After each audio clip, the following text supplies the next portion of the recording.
行政院今日通过囤房税2点0的房屋税条例修正草案，甲毋是家己住的厝，对现有的这县市规划，明年7月开始会改做全国规划。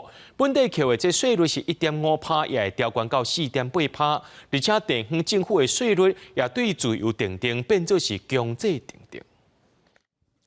囤房税2点0伫行政院议会正式通过，也毋过外界关注，目前全台只有10个县市有定差别税率，也有10个县市还未定。未来新制上路，万一有县市无底新制，要安怎办呢？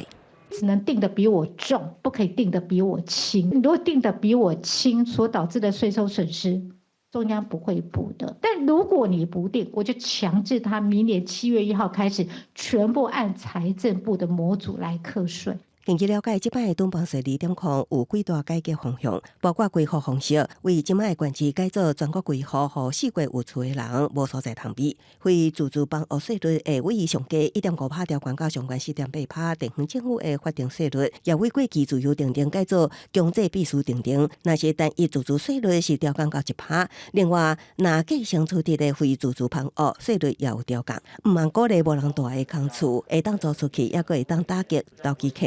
不过，有专家认为效果有限。